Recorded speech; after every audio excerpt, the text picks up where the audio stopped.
Terrorisme et droits humains, ces deux notions peuvent-elles être conciliées? Dénonciateurs des cas d'exaction, les défenseurs des droits humains sont très souvent incompris.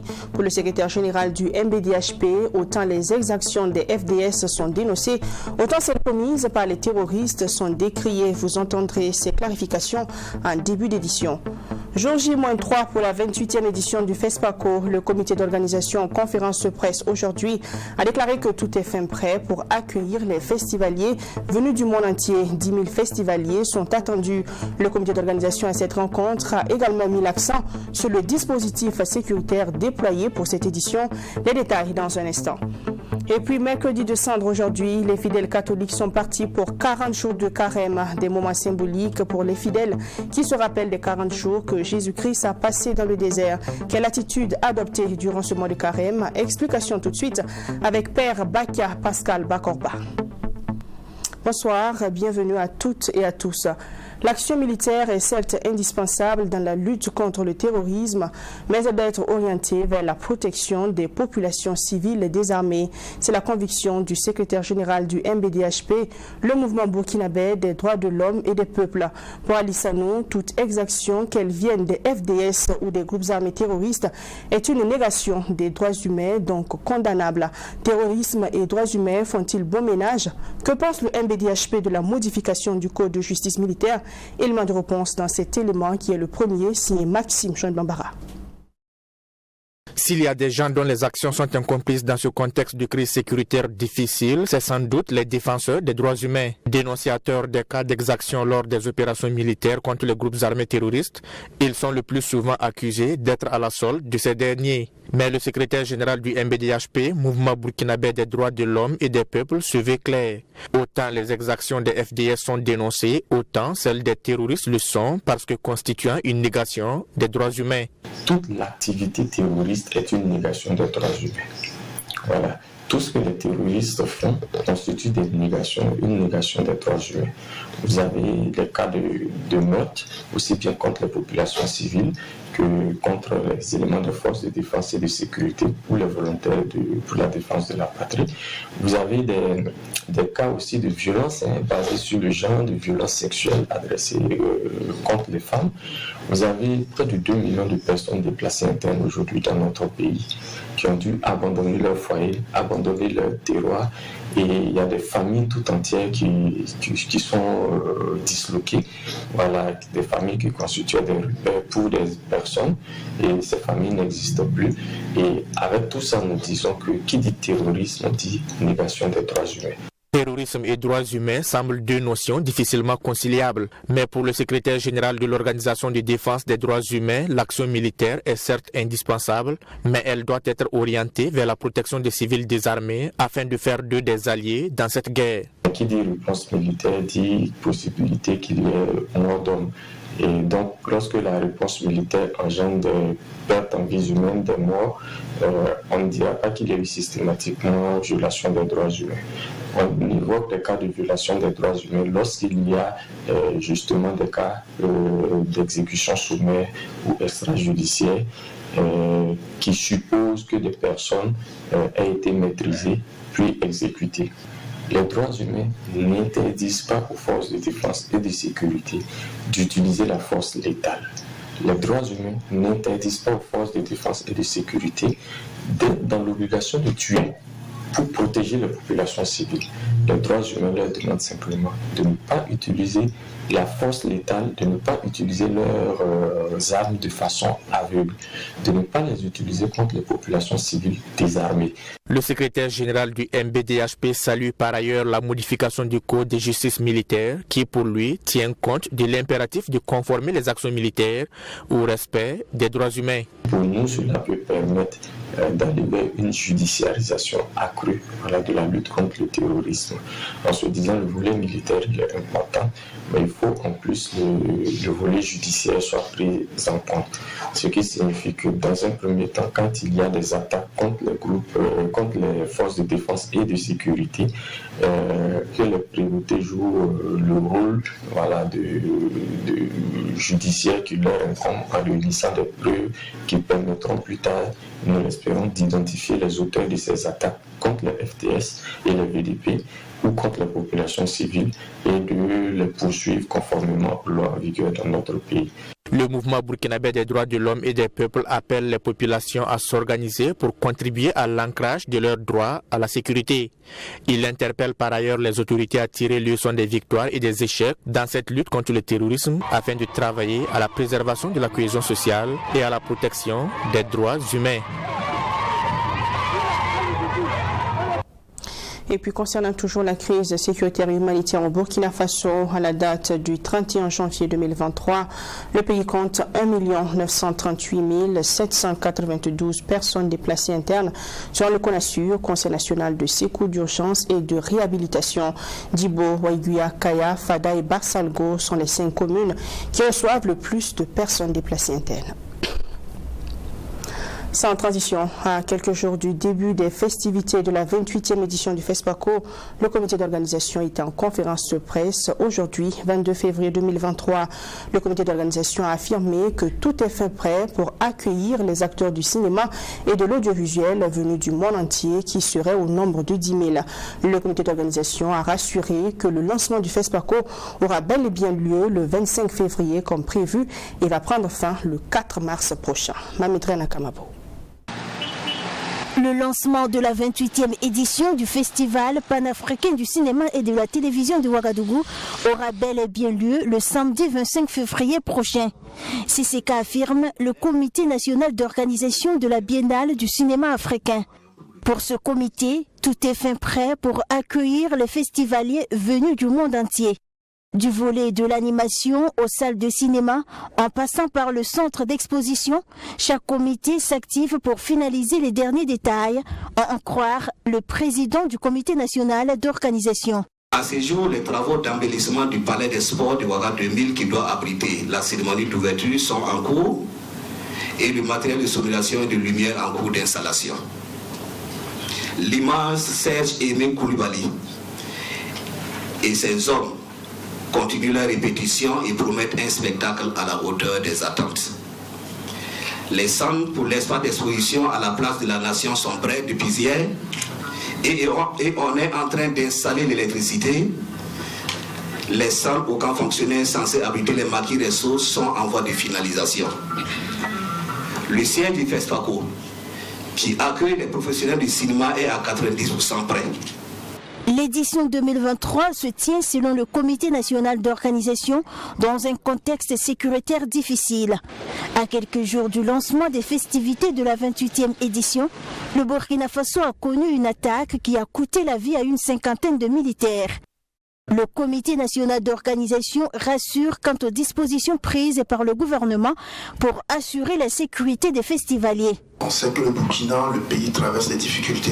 Et notre contribution aussi, c'est d'arriver à travailler d'une manière très professionnelle, de mieux planifier, d'avoir un très bon concept, afin que ce FESPACO-là soit une réussite. C'est notre contribution aussi, une contribution quelque part aussi pour l'épanouissement de notre pays, pour l'image de notre pays. 10 000 acteurs du cinéma et de l'audiovisuel sont attendus à ce festival dans la capitale burkinabé. Le thème retenu est « Cinéma d'Afrique et culture de la paix ».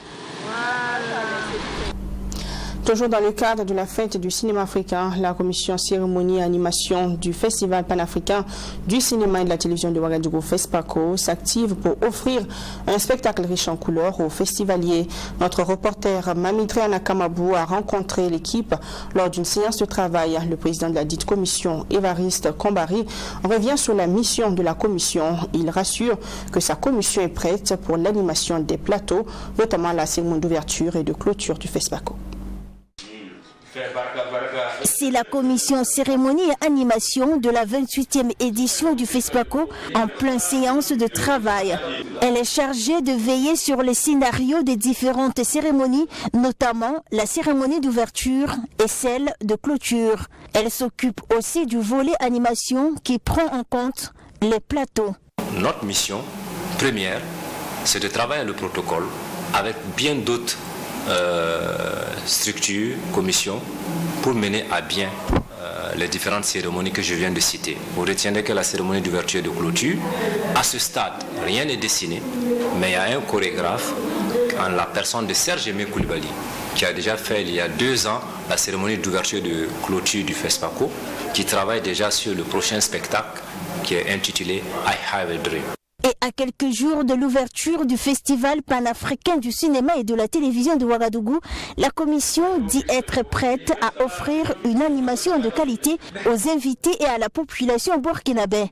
Et au regard du budget alloué pour cette 28e édition, seulement 2 plateaux seront installés dans la ville de Ouagadougou pour les prestations culturelles. Le budget de cette année a été revu à la baisse. Vous connaissez le contexte dans lequel nous vivons. On demande à chacun de faire des efforts. Ce n'est pas au niveau des artistes et de notre commission que ça ne va pas se faire. On a été instruit de faire de grandes choses avec peu de moyens. Ce que Télé a dit, je vais compléter. Dans la liste des animations, nous sommes partis au départ pour 3 plateaux, comme si on avait le budget qu'il fallait. Quand le budget a été arbitré, on s'est regardé froidement dans le miroir, on a compris qu'on ne pouvait pas faire 3 plateaux. On est parti pour 2 plateaux, Kwame Nkrumah et Camp Fonctionnaire.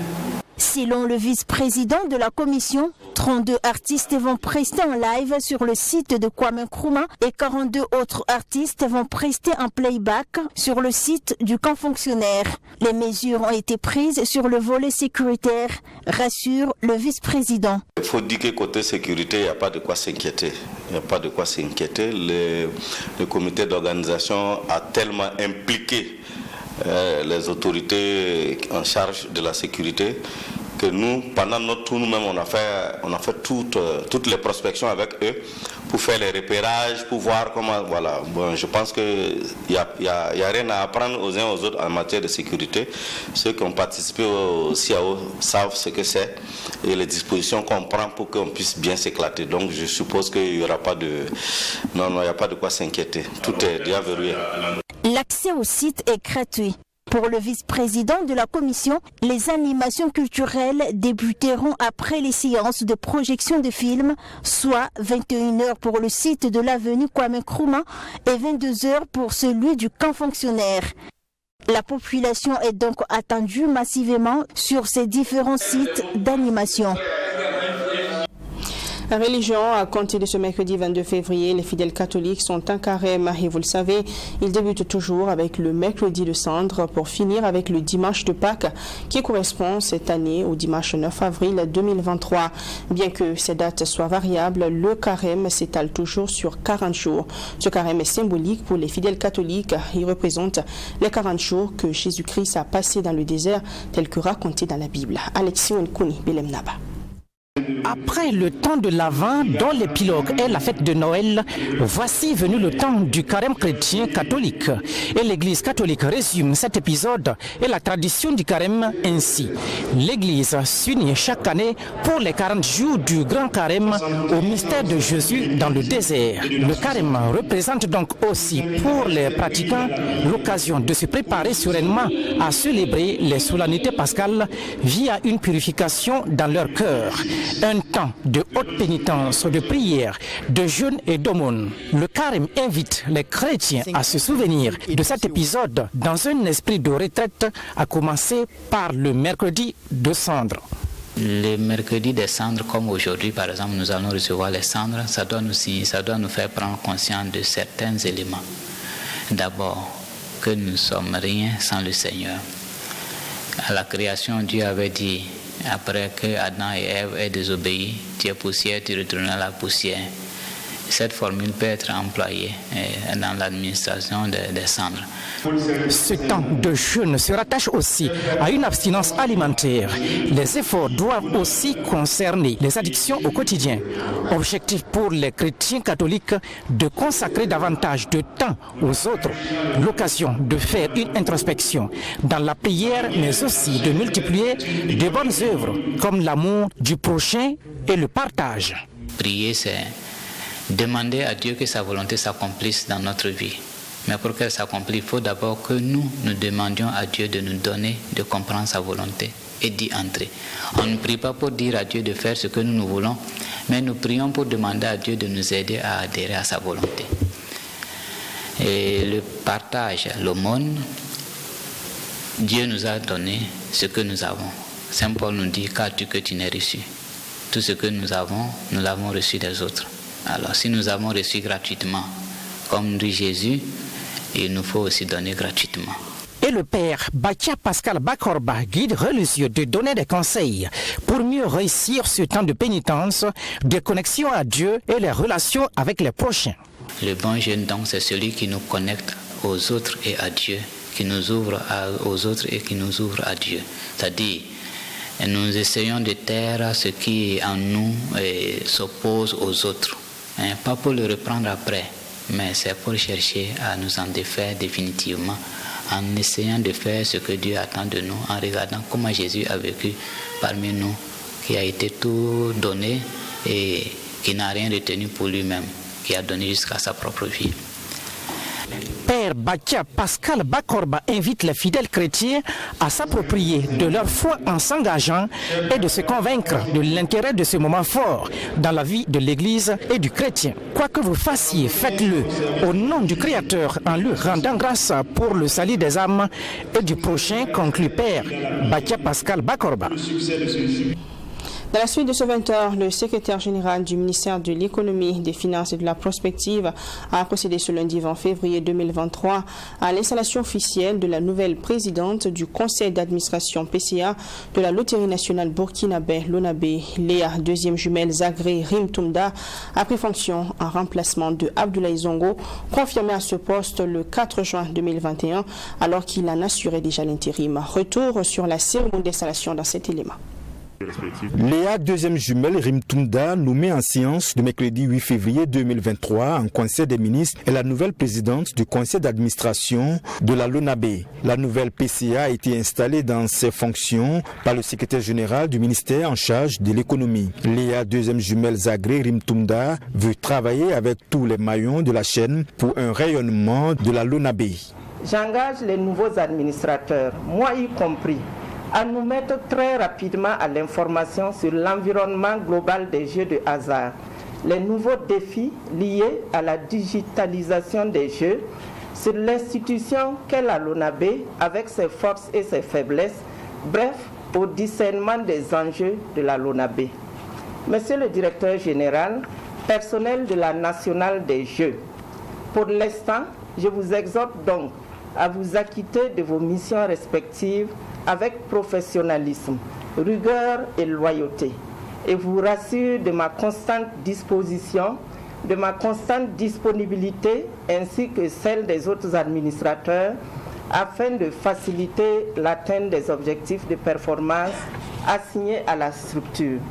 Pour Abdoulaye Zongo, président du conseil d'administration sortant, malgré un contexte national difficile marqué par l'insécurité, la Loterie nationale burkinabé a su faire preuve de résilience. Dans son allocution, le PCA sortant précise qu'au cours de son mandat à la tête du conseil d'administration, la Lonabé a su se doter d'un certain nombre d'outils de pilotage et certains outils de gouvernance sont également en cours de validation. Ces résultats ont été atteints grâce aux efforts de la direction générale qui a su mettre tout en œuvre pour mettre à la disposition du conseil d'administration des documents de qualité. Et sur ce point, c'est le lieu en tout cas pour moi de traduire ma reconnaissance aux membres de tous les comités spécialisés du conseil d'administration et pour la qualité aussi de leur contribution à l'analyse des dossiers qui nous ont été soumis. Au commissaire aux comptes, je traduis ma reconnaissance pour l'accompagnement efficace dont bénéficie le conseil d'administration dans leur rôle d'auditeur externe. Qu'ils acceptent donc mes remerciements et mes félicitations pour l'excellente qualité de cet appui. Abdoulaye Zongo soutient que les résultats engrangés au cours de son mandat à la tête de la présidence du conseil d'administration de la Lonabé ont été possibles grâce au concours de la direction générale et de l'ensemble du personnel. À cet effet, il invite tous les acteurs à accompagner la nouvelle présidente du conseil d'administration de la Lonabé dans l'atteinte des objectifs assignés à la nouvelle présidente du conseil d'administration, Léa, deuxième jumelle Rimtoumda. Mais comme le dit Les 18 et 19 février 2023 s'est tenu à Addis Abeba en Éthiopie le 36e sommet des chefs d'État de l'Union africaine, un sommet au cours duquel il était question de l'accélération de la mise en place de la zone de libre-échange continentale africaine ZLECAf, avec des discussions essentiellement portées sur le calendrier des réductions des droits de douane pour les pays les moins développés. Le Burkina Faso et d'autres pays membres sous sanction de l'UA pourront-ils tirer profit de cet accord? Les éléments de réponse dans cet élément signé Fatima Tankema.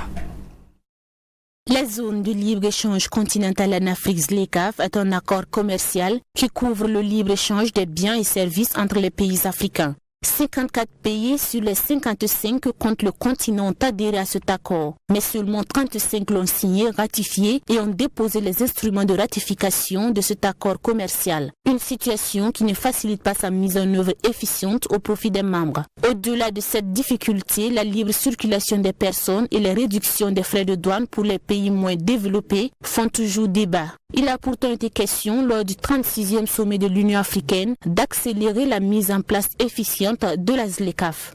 Certains pays ne sont pas disposés à aller aussi vite que ça. Vous comprenez, quand on parle donc de libre circulation donc des personnes, vous voyez donc les migrations, et vous comprenez que certains pays sont toujours réticents concernant cet aspect donc des choses. Il ne faut pas oublier également le fait que la zone de libre-échange va avoir des effets sur certaines économies, notamment en ce qui concerne les tissus de production. Donc il faut une démarche, je vais dire, globale, progressive pour y arriver. L'élaboration des stratégies de mise en œuvre de l'accord par certains pays avec l'appui de l'Union africaine fait également défaut. Les pays sous sanctions tels que le Burkina Faso, le Mali et la Guinée peuvent ne plus bénéficier de cet appui car exclus des instances de prise de décision. Si vous n'êtes pas donc lors de la prise en compte de la prise donc des décisions, comment vous pouvez faire pour pouvoir prendre des décisions pour aller rapidement? Donc c'est vrai que c'est sûr que la suspension donc de ces États peut avoir des conséquences sur leur participation et bien sûr donc sur les avantages à tirer. Le Burkina Faso a déjà sa stratégie mise en œuvre dans la ZLECAf. Maintenant pour l'implémentation il faut un autre appui. Or quand on est suspendu ça peut entraîner des conséquences et des ralentissements donc, au niveau donc, de la mise en œuvre. Notons que la suspension des pays membres des instances de l'Union africaine n'impacte pas forcément leur participation au commerce dans la ZLECAf. Théoriquement, les entreprises burkinabées ont donc accès à ce vaste marché qu'offre la ZLECAf. Mais de façon pratique et opérationnelle, ce n'est pas évident. Il y a des contraintes qu'il faut lever au préalable, expliqua le professeur Mahamadou Diarra. Lorsque vous devrez aller donc en compétition sur un marché régional, il faut se préparer de sorte à créer un avantage par rapport donc aux autres. Et nous avions identifié un certain nombre de produits, disons de filières, dans lesquelles le Burkina Faso peut bien se préparer et puis tirer son épingle du jeu. Nous avons, je pense, cité 5 produits, c'est-à-dire les produits animaux, les fruits et les graines oléagineuses telles que donc le karité et puis l'anacarde. Il y a le coton et ses dérivés. Et pour tirer profit de cet accord à travers ces différentes filières, il faut la participation active des acteurs du secteur privé, a laissé entendre le professeur Diarra. L'implication de ces acteurs permettrait à ces derniers de prendre des dispositions pour contrecarrer les entreprises concurrentes du continent dans les secteurs porteurs du pays. Le G5 Sahel a tenu un sommet extraordinaire lundi 20 février à N'Djamena au Tchad. C'est le premier sommet de l'organisation après les coups d'État au Mali et au Burkina Faso. Le Mali qui s'est retiré de l'organisation était absent à ce sommet. Le professeur Ousseini Ili, spécialiste en géopolitique, explique que l'organisation est difficilement viable au regard du manque de résultats sur le terrain. Fatima Tankema, Abdourahmane. Après près de 2 ans de silence, les pays membres du G5 Sahel, à travers la rencontre de ce 20 février 2023, souhaitent redynamiser l'organisation. Une rencontre qui se tient sans le Mali, qui a annoncé son retrait de l'organisation. Créée pour servir de force pour lutter contre le terrorisme dans les pays du Sahel, l'organisation n'a jamais pu atteindre ses objectifs, selon le professeur Ousseini Ili, spécialiste en géopolitique. Il estime que le retrait du Mali va affaiblir davantage l'organisation. Donc les objectifs n'ont jamais été atteints, sinon le terrorisme n'allait pas s'étendre et s'amplifier dans la région. Donc ça n'a jamais été atteint. Naturellement, le retrait du Mali va encore aggraver le problème. Je pense qu'entre autres, d'ailleurs, si le Mali a quitté, c'est parce que finalement, ne sentait pas vraiment l'utilité d'une institution, puisque sur le terrain, il n'y a rien. Le Burkina Faso a été représenté à la rencontre de N'Djamena par le ministre en charge de la Défense. Si le président de la transition lui-même n'a pas pris part à la rencontre, c'est parce que les autorités burkinabées n'ont pas grand espoir au G5 Sahel. Et peut-être même que d'autres pays ici pouvons quitter, parce que quand vous avez suivi notre président lors de son interview, son grand oral comme on dit, on sentait aussi qu'il n'était pas très convaincu de l'utilité de cette instance. On voit d'ailleurs qu'il n'est pas allé, c'est le ministre de la Défense qui est parti.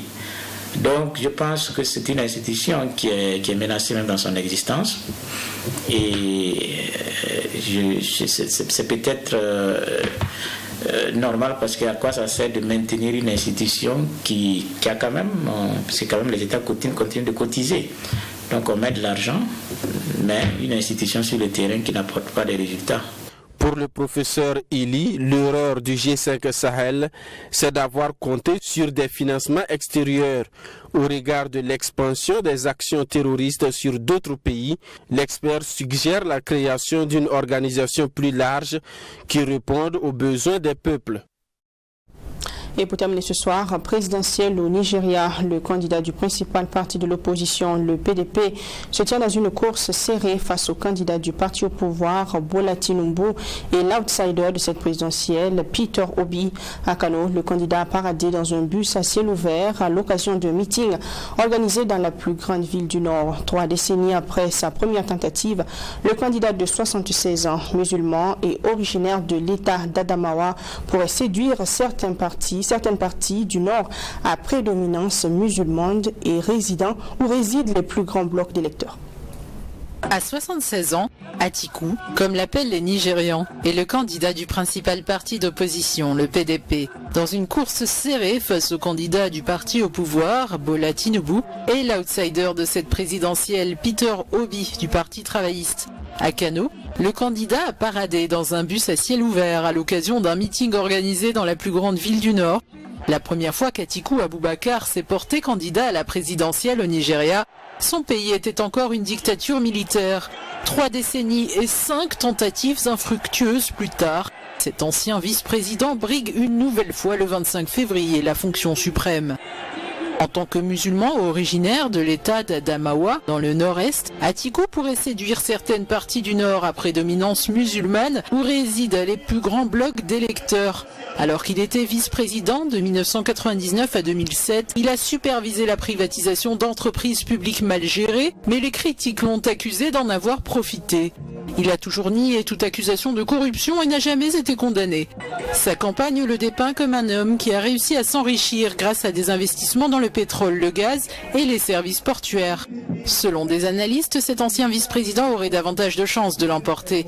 Son expérience en politique, mais aussi le réseau national de son parti implanté dans tout le pays, sont des atouts non négligeables.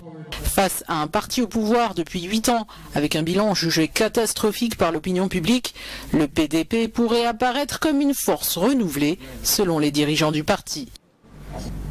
Fin de ce 20h, merci de l'avoir honoré. Rendez-vous demain à la même heure pour une nouvelle session d'information.